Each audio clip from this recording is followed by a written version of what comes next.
les amis, j'espère que vous allez bien. Alors, avant de commencer la vidéo, comme d'habitude, on va faire le petit disclaimer. Je vous rappelle que je ne suis pas conseiller en investissement. Je vous présente juste mes investissements sur différentes plateformes et l'évolution de ces investissements au fil du temps. Aujourd'hui, nous sommes le mardi 24 octobre. Je vous fais une petite récap de la crypto. C'est assez animé en ce moment. Mais avant ça, je vais vous donner le programme un petit peu. Donc on va commencer par parler tout simplement du XRP, ensuite de l'AMM, une prédiction du prix du XRP pour le prochain bull run et pour finir des nouvelles de Space Chain. Voilà, donc on va commencer. Je vais tout simplement commencer par une prédiction de prix. J'en parle très rarement. On va juste déjà analyser un petit peu le marché pour aujourd'hui. On voit donc que le XRP est à 0,54 voire presque 55. Tout simplement il pump parce que tout simplement parce que le Bitcoin pump et non pas parce que le procès de la SEC est terminé. Le procès de la SEC n'est pas du tout terminé. D'ailleurs, on va aller regarder un tout petit peu un article de BFM qui disent que Ripple augmente tout simplement à cause de la fin du procès contre Ripple Bragg Garlinghouse et son président exécutif Chris Larsen. Personnellement, ça n'a rien à voir parce que le procès n'est pas terminé. Le procès est toujours en cours contre tout simplement Ripple. C'est juste qu'ils ont abandonné les poursuites contre ces deux personnes. Mais le procès est toujours en cours. Il ne faut pas confondre. Et ce n'est pas ça qui fait pumper du tout. C'est parce que tout simplement il suit le BTC. Tous les icônes d'ailleurs suivent le BTC. Mais faites bien attention parce que souvent quand le BTC pump, les altcoins pump, mais pump un petit peu moins vite que le BTC. Par contre, quand le BTC tombe, je peux vous dire que les altcoins tombent vraiment plus bas. Mais en tout cas, pour l'instant, ça fait plaisir. On est dans une zone où c'est que du vert, donc c'est bien. Par contre, je ne change pas mes prédictions. Pour moi, c'est juste un retracement. Ça va s'effondrer. Je pense que ça va s'effondrer. Ils sont en train de manipuler. Et bien sûr, il y a cette nouvelle de l'ETF, comme quoi les ETF vont bientôt être acceptés, qui fait pumper le BTC. Mais pour moi, les institutionnels ne rentreront pas actuellement à 34 000. Pour moi, il faut que ça s'effondre avant le pump final, le gros pump en 2024, je pense. Mais pour l'instant, je pense que il y aura carrément une descente aux enfers où là les institutionnels vont rentrer et se gaver quand le BTC sera entre 10 et 20 000, je pense. C'est en tout cas ma théorie. Donc on va parler maintenant du prix du XRP et ce que je tenais juste à dire, c'est que la plupart, on regarde les influenceurs. Alors je sais pas si c'est pour faire beaucoup de vues.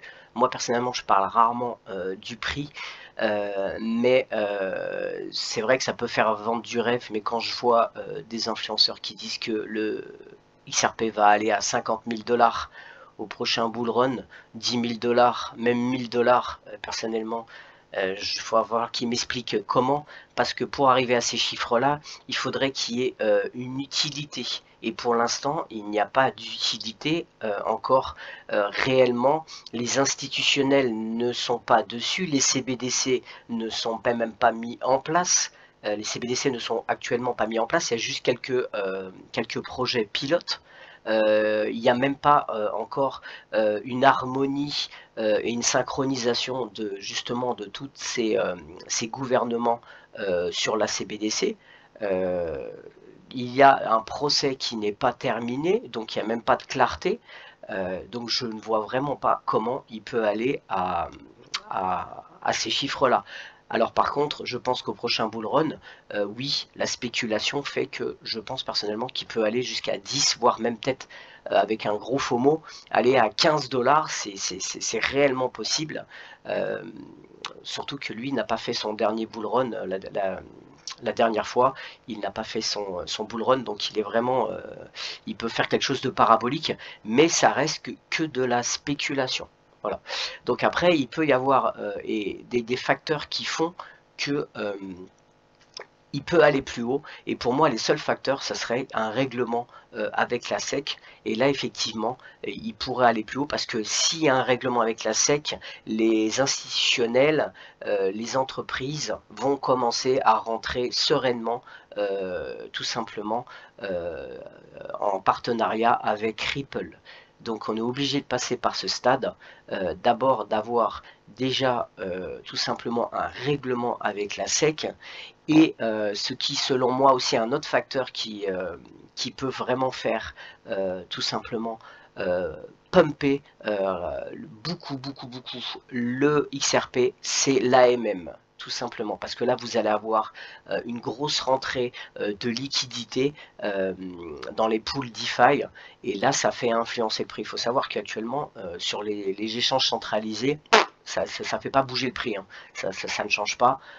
Il faut les pools vont vraiment, l'AMM va vraiment faire monter le prix, ça j'en suis sûr. Donc pour le moment, ça on ne sait pas quand est-ce que ça va être mis en place, mais les deux facteurs pour moi qui pourront faire monter le prix, c'est la fin du procès avec la SEC et l'AMM. Et à partir de là, vous allez avoir l'utilité qui va commencer à rentrer en jeu aussi, et ça va exploser. Mais pour le prochain bull run, pour moi c'est que de la spéculation, donc c'est pour ça que je pense réellement qu'il faut, même quand vous allez faire des profits au prochain bull run, c'est vraiment garder une partie de XRP, parce que je pense que ensuite, l'utilité qui va commencer à venir, là, on peut arriver effectivement à ce que disaient les influenceurs, c'est-à-dire qu'il peut arriver à 3 chiffres, voire même 4 chiffres, hein, et peut-être dans 5-6 ans, voire même à 5 chiffres, hein, sans problème. Mais pour le prochain bull run,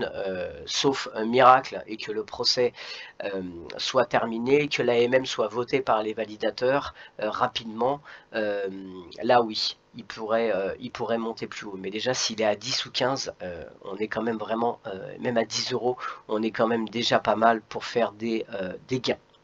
Voilà. Voilà en tout cas mon analyse pour moi de la prédiction du prix.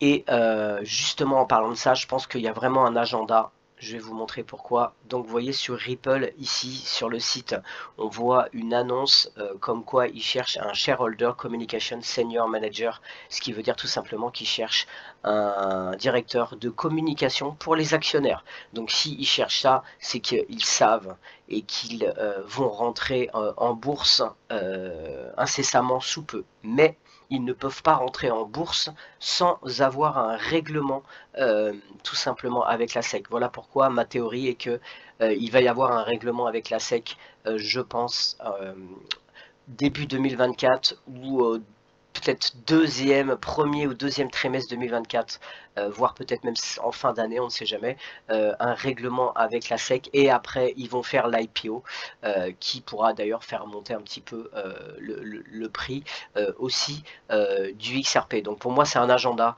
ça commence par la fin du procès, ensuite l'entrée en bourse, ensuite l'entrée de l'AMM, et tous ces facteurs feront que là effectivement si ça se met en place, ça sera plus que de la spéculation, il va y avoir des flots de liquidités qui vont rentrer, et là ça sera vraiment intéressant. Donc mon conseil serait de garder, même si vous faites des profits, ne vendez pas tout, gardez des XRP, parce qu'il vaudra vraiment très cher dans quelques années. Gardez vraiment des XRP, et puis si le AMM est mis en place, bah, vous pouvez les garder et les positionner sur l'AMM pour vous faire un petit peu dessous. Voilà, donc on va passer maintenant justement eh bien, à l'AMM. Voilà, je suis actuellement en phase de test sur l'AMM, et on peut voir que j'ai positionné de l'argent sur la paire XRP USDT, c'est-à-dire que j'ai pris l'IEXRP et quelque chose, un stablecoin, pour que ça soit moins volatile. Et j'ai fait une tentative hier et j'aurai la réponse dans 7 heures pour voir un petit peu ce que j'ai gagné. On peut voir que j'ai misé 537, j'ai misé 500 XRP pardon, et USDT j'ai positionné 266 USDT et je devrais gagner des LP tokens. Voilà, donc j'ai aussi positionné le XRP et le BTC qui est plus volatile parce que là vous avez deux cryptos qui sont volatiles. La première, c'est plus sécurisant, vous avez juste à vous occuper du XRP, et la deuxième par contre il faut gérer les deux, c'est-à-dire de savoir si le BTC, comment il va réagir, comment le marché va réagir, si ça va pumper, si ça va dumper, pareil pour le XRP. Donc on verra par la suite, je ferai de toute façon un tuto déjà pour vous inscrire sur l'automatique Market Maker. Il faut savoir que c'est une démonstration, vous n'avez pas besoin de mettre d'argent, on vous donne de l'argent fictif et vous commencez à essayer tout simplement ces pools de liquidité pour vous entraîner et de comprendre. Il faut comprendre que le fonctionnement, que ça soit en bull run, c'est-à-dire que vous soyez bullish ou bearish, en haussier ou en baissier, dans les deux cas, vous gagnerez de l'argent parce qu'il y a de la volatilité.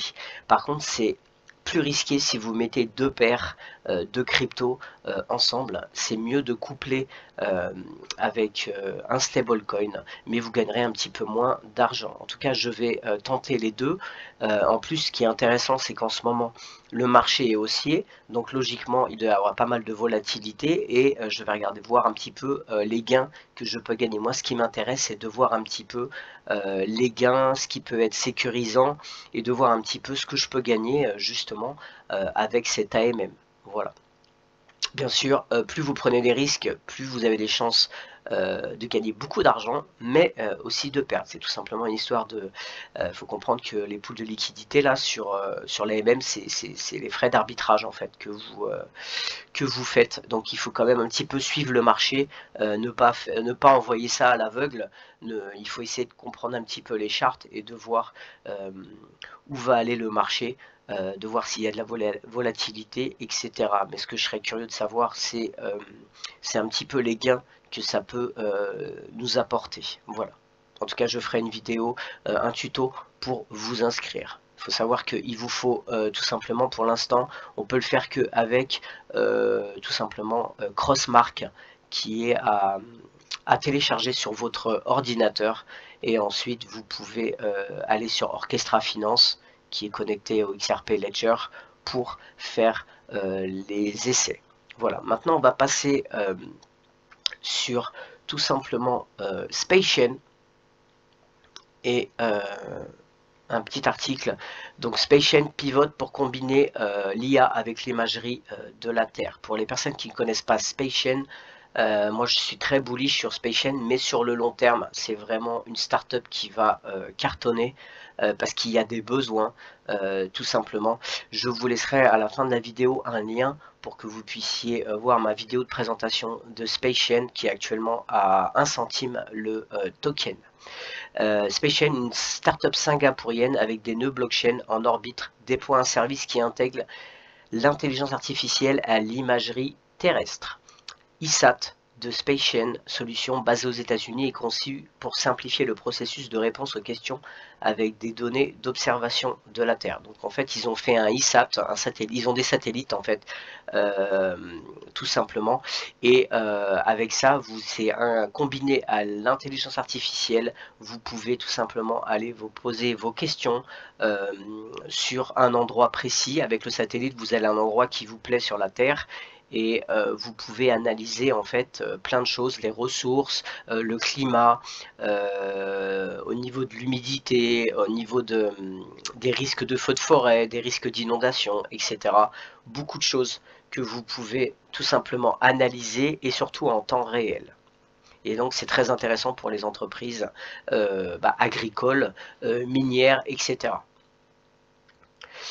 L'AI est pratique, vous tapez votre question et vous obtenez la réponse, a déclaré Zhang Jiang, directeur de la technologie de Space News. Mais la majeure partie de l'IA n'est pas supportée par l'analyse en temps réel. Parce qu'en fait, quand vous allez sur ChatGPT, vous pouvez poser des questions sur un endroit de la Terre et leur demander des renseignements. Mais par contre, c'est pas en temps réel. Là, avec l'IA qui est connectée directement au satellite, vous avez la réponse, mais en temps réel sur un temps, le temps actuel où vous posez la question.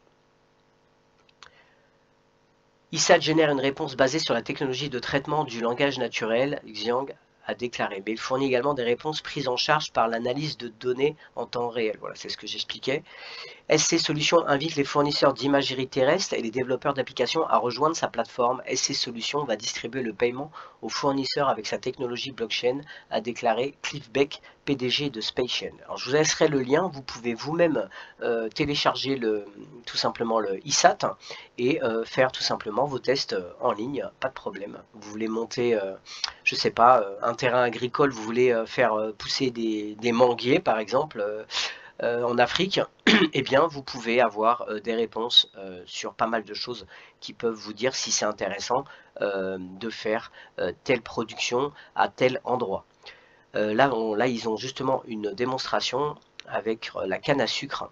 Pour démontrer le mérite d'ISAT, SC Solutions a mené des projets pilotes axés sur la production de papier, de pâte à papier et de canne à sucre au Brésil en appliquant l'IA à l'imagerie satellitaire. ISAT a pu fournir aux clients des informations détaillées sur la santé de la végétation et l'humidité du sol, ainsi que des recommandations pour améliorer la santé des plantes. C'est magnifique.